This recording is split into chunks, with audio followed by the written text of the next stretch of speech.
Salam, peace be upon you. My name is Muhammad Laik Sidipi, the father of holophase. Pattern comes first. Phi is circular comparability. Only relations are public. Claims must declare assumptions, type, window, and scope. Patterns are read locally through difference, lifts, carriers, and jets, and globally through stitching, topology, and defects. Part 17, when two descriptions are the same phi pattern. A deep story of sameness, difference, and why the whole science depends on this question. We have now arrived at one of the most important moments in the whole journey. Until now, we have asked, what is a phi pattern? How does it become readable? How does it appear locally? How does it appear globally? How do loops reveal memory? How do defects reveal irreducible structure? But now we must ask a harder question. When two descriptions stand before us, when do we say they describe the same pattern? This sounds simple at first.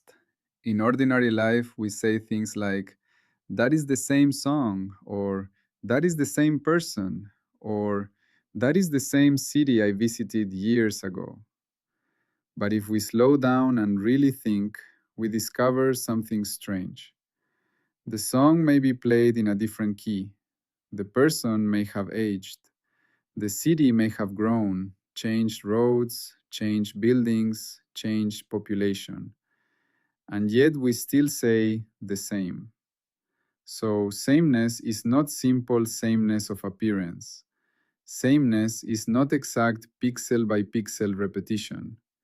Sameness is not literal duplication. And if we do not understand this carefully, all pattern science collapses. Why? Because without a rigorous answer, every change of representation becomes a fake discovery. A new coordinate system looks like a new reality. A new format looks like a new object. A new lift looks like a new pattern. A new chart looks like a new world. And then science turns into confusion. So part 17 answers the central question of pattern science. When are two descriptions the same phi pattern?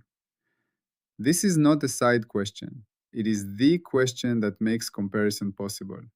It is the question that makes replication possible. It is the question that makes public science possible. Without it, there is no stable knowledge. The ordinary trap. Appearance feels enough. Let us begin with the mistake almost everyone makes. Most people think sameness means looking the same. If two things look similar, we say they are the same. If two things look different, we say they are different. But this is not reliable. Think of two handwritten versions of the same word. One is neat, one is messy. One is blue ink, one is black ink. They do not look the same, and yet they may carry the same written pattern. Now think of two faces in wax museums. They may look almost identical, and yet they are not the same person. So appearance can deceive in both directions. Two descriptions may look different and still be the same pattern. Two descriptions may look similar and still be different patterns. This means the eye alone cannot be the judge. Visual resemblance is not enough. Sameness must live deeper than appearance. This is where phi pattern science becomes strict. It says, do not ask first whether two descriptions look alike. Ask whether they are related by lawful transformation while preserving the relevant invariants. That sounds technical, but it is actually simple. It means what changes are allowed, what must stay the same, within what scope are we making the claim. If those three are not declared, the identity claim is not rigorous. A first simple story, the same song in different voices. Imagine a mother singing a lullaby to her child. Later, the father sings the same lullaby. Later still, a violin plays it. Then a piano plays it in a lower key. Then a child hums it badly and forgets one note. Now ask, are these the same song? If we judge only by sound surface, the answer may seem no. The voices are different, the pitch is different, the timbre is different, the tempo may be different, the exact loudness is different. And yet we know in a deeper sense that it is the same song. Why? Because certain relational features remain. The intervals between notes remain in the lawful versions. The rhythmic pattern remains. The contour remains. The melodic identity survives changes of voice, instrument, and key. So the song is not identical with one exact acoustic surface. The song is the invariant structure that survives lawful transformation. This is the heart of Part 17.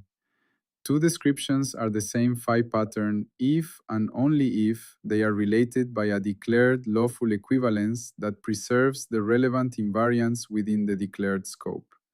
That is the full criterion. Let us unfold it very slowly. The identity criterion, in simplest language.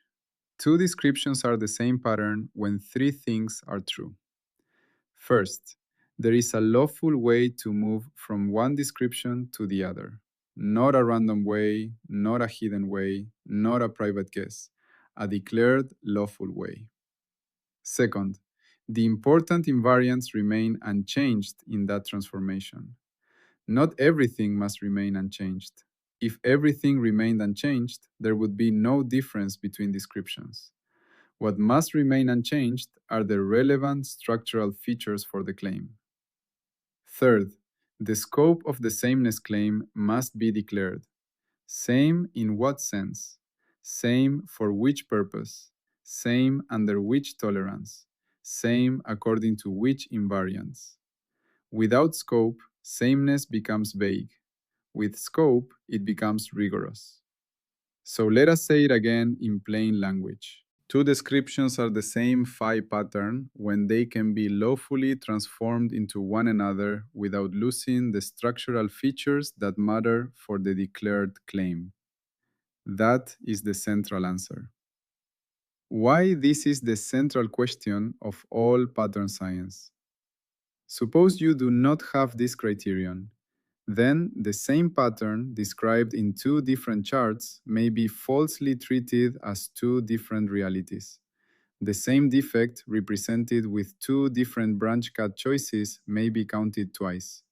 The same global structure encoded in two file formats may be treated as a new discovery. The same dataset normalized in two different ways may be announced as different phenomena.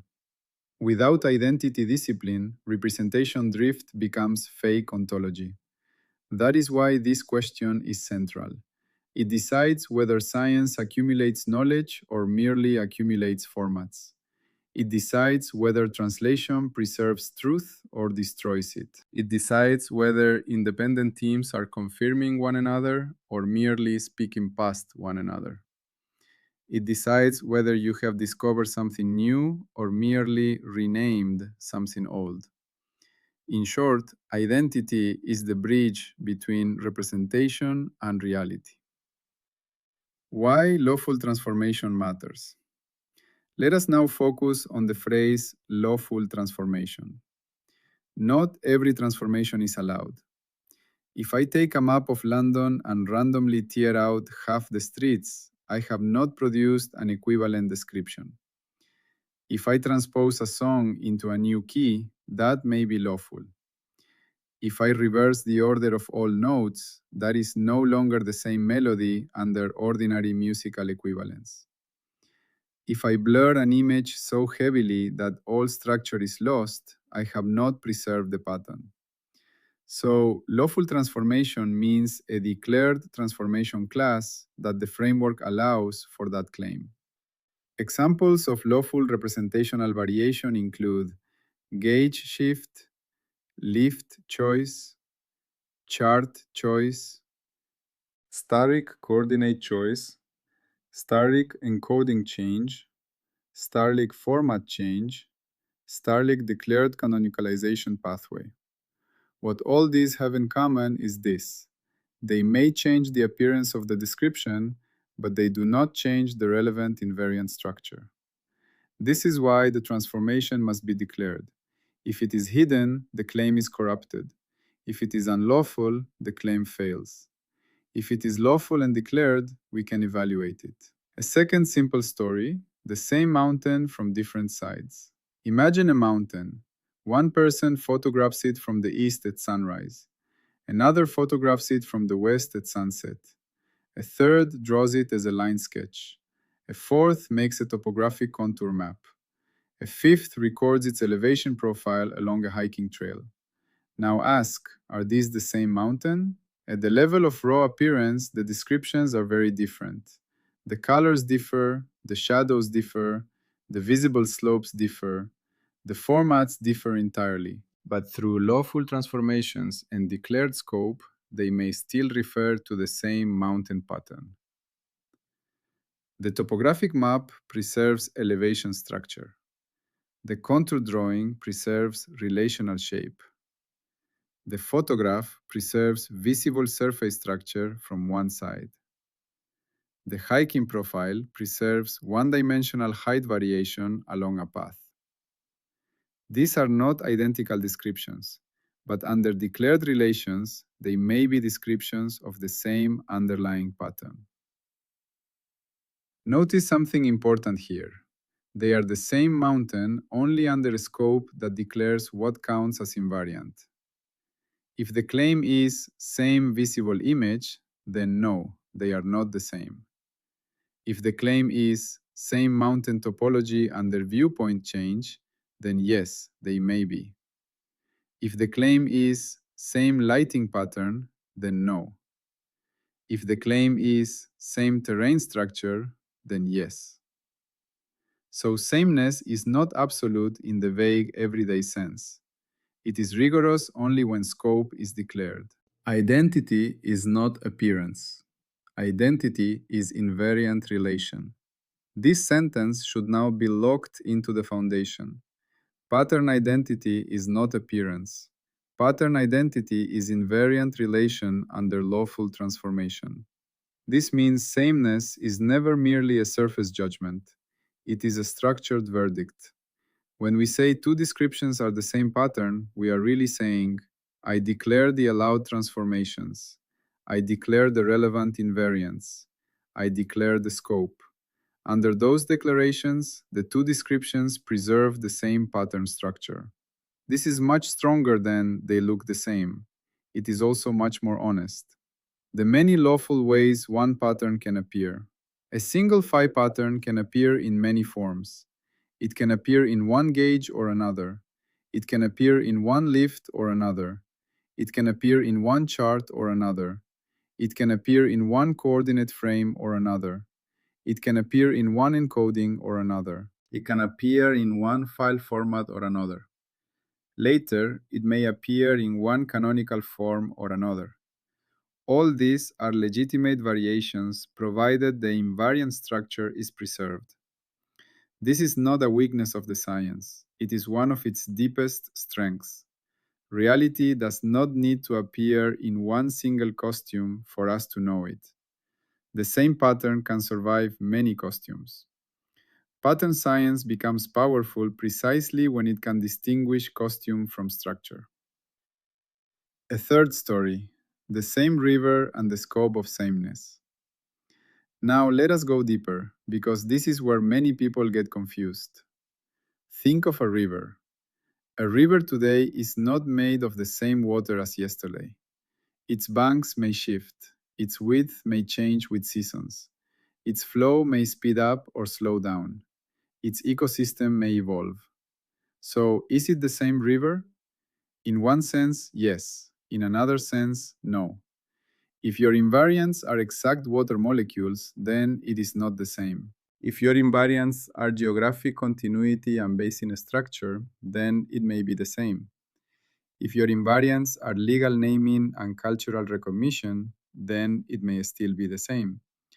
If your invariants are moment-by-moment flow state, then it is different. Nothing contradictory is happening here. What is happening is scope discipline. The question is not, Is it absolutely the same? The question is the same with respect to which declared invariants, under which lawful transformations, within which scope. This is why scope matters so much. A weak science speaks vaguely of sameness. A rigorous science declares the scope of sameness. Part 17 therefore insists that every identity claim must answer four questions. Same under what transformations? Same with respect to which invariants? Same within what scope? Same under what tolerance if approximation is involved. A pattern may be the same under one equivalence and different under another stricter one. This is not inconsistency, it is precision. For example, two melodies may be the same under transposition, but different under exact pitch equivalence. Two shapes may be the same under rotation, but different under scale-sensitive equivalence. Two field descriptions may be the same under gauge change, but different under a transformation that changes winding number. Two images may be the same under compression-tolerant equivalence, but different under pixel-exact equivalence. So sameness is always a disciplined claim, not a mystical fact floating free of criteria. The danger of same enough. Human beings often say, that is basically the same, or close enough. Part 17 does not forbid practical tolerance, but it demands that tolerance be declared. Same enough is not a scientific verdict until enough is made public. Same enough for what purpose? Same enough under what tolerance threshold? Same enough with respect to which invariants? If this is not declared, then same enough becomes private convenience masquerading as public knowledge. That is not allowed. So tolerance may exist, but only if it is declared, justified, and scoped. The role of fourfold identity in this question. We must now remember part 5 because identity claims become dangerous if the fourfold identity is forgotten. Pattern identity is not claim identity. Claim identity is not certificate identity. Certificate identity is not artifact identity. Two different artifacts may support the same claim. Two different claims may refer to the same pattern. The same claim may have different certificate states over time. The same pattern may appear through many artifact systems. If these are collapsed, then sameness becomes confused at once. A formatting change in the artifact can be mistaken for a pattern change. A revised claim can be mistaken for a new pattern. A revoked certificate can be mistaken for disappearance of the pattern itself. So Part 17 builds directly on Part 5. Before asking whether two descriptions are the same pattern, we must know which identity layer we are comparing. Are we asking same pattern, same claim, same certificate status, same artifact form? These are not the same question. The role of Atlas transitions in pattern identity. Part 13 also now returns in full force. Global patterns exist through local charts stitched across overlaps. So what does identity mean in that context? It means that two local descriptions, even if written differently, may still belong to the same global pattern if their overlap relations are lawful and the relevant invariants survive chart transition.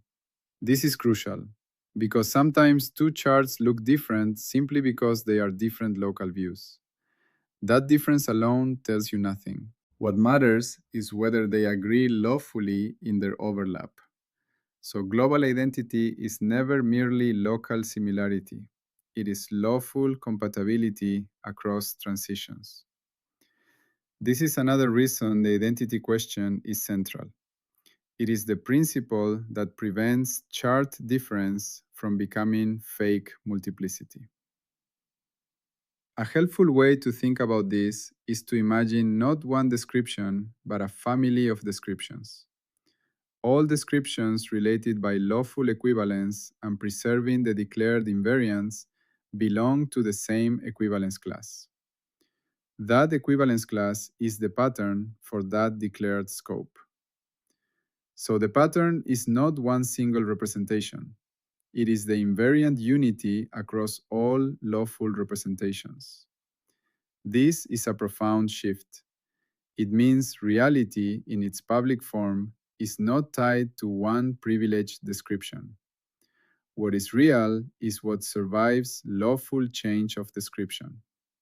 That is exactly in harmony with the whole phi pattern foundation. No privileged absolute, no hidden private coordinate, no secret final label, only invariant structure that survives lawful relation.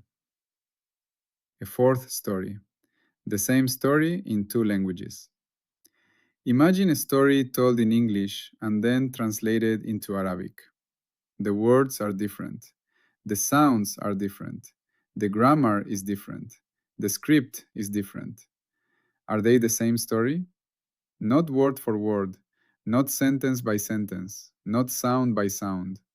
But if the relational narrative structure, meaning arcs, event order, and character relations, are preserved within declared interpretive scope, we may call them the same story. This example is important because it shows that identity can survive radical surface transformation. But it also shows that not everything is preserved. Poetry may lose rhythm, a pun may disappear, a cultural nuance may shift. So even here, sameness is scope dependent. Same narrative? Perhaps yes. Same sound pattern? No. Same poetic effect? Maybe partly. Same exact wording? No. Again, scope discipline saves clarity. The identity and equivalence gate. Because this question is so central, it gets its own gate. The identity and equivalence gate asks, has the claim type been declared as identity or equivalence? Has the equivalence relation been declared? Has the invariant set been declared? Has the scope been declared? Has any tolerance been declared if approximation is involved? If any of these are missing, the identity claim cannot be certified. This is not bureaucracy. This is the minimum honesty required to say same. Without these declarations, sameness becomes a feeling. With them, sameness becomes public science. A rigorous identity claim therefore needs at least these elements. 1. The two descriptions being compared. What exactly are D1 and D2? 2. The lawful transformation class. Gauge shift, lift change, chart transition, coordinate change, encoding conversion, other declared transform. 3. The relevant invariants. Which features must survive? Difference structure, topological memory, boundary sensitive features, defect charge, triunity compatibility, other declared invariants. 4. The scope. Local or global, exact or approximate, boundary sensitive or not, topological identity or only local signature identity, chart limited or atlas wide. 5. Tolerance if needed. If the claim is approximate, how much deviation is allowed? Only then can the verdict same or different be public. Firewalls that protect identity science. Because this part is so central, it must also install strong firewalls. No identity by appearance. Similarity of look is never enough. No hidden equivalence relation. If a transformation is being used, it must be declared. No vague same enough. Tolerance must be made public. No canonicalization mistaken for proof.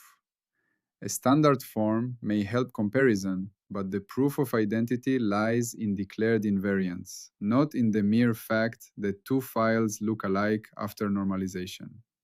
No private preprocessing. If hidden smoothing, filtering, formatting, or other private operations affect the verdict, the claim is corrupted. No scope-free sameness. Same in what sense must always be answered. These firewalls protect the foundation of all later persistence and change claims. We can now say clearly when an identity claim must be refused. Refuse if the equivalence relation is undeclared. Refuse if the invariants are unspecified. Refuse if the scope is missing. Refuse if the verdict depends on hidden preprocessing, private formatting, or undeclared normalization. Refuse if the claim is really about appearance but pretends to be about invariance. Refuse if the claim confuses pattern identity with claim, certificate, or artifact identity. Refuse if the claim says same but cannot say under what lawful transformation and with respect to what preserved structure. This refusal is not harshness. It is how the science protects itself from drifting into vagueness. What Part 17 gives the whole framework. By the end of this part, something fundamental is locked. We now know that sameness is not a feeling. It is not resemblance. It is not convenience. It is not habit. Sameness is a disciplined invariant relation.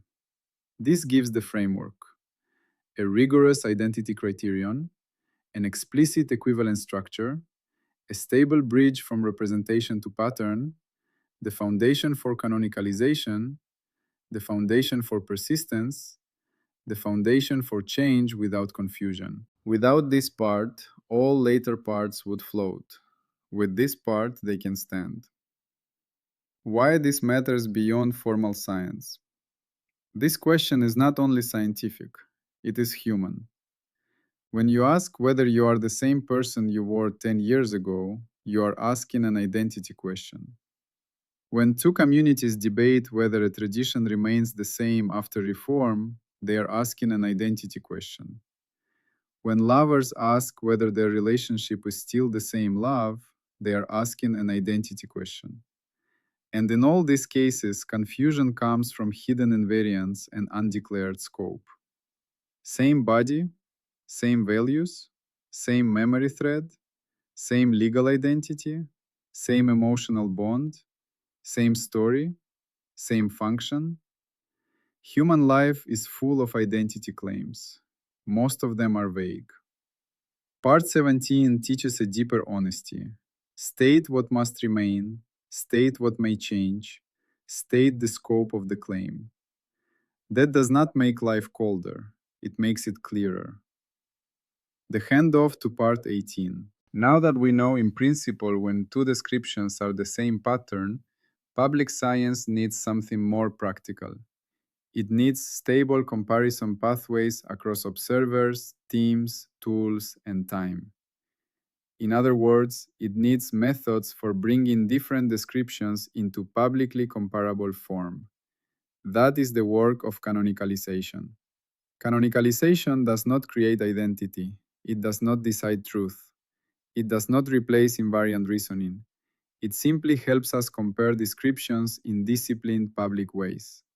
So the next question becomes, if identity is now defined in principle, how do we compare descriptions reliably in practice? That is Part 18, and that is where the journey goes next. Always, peace be upon you.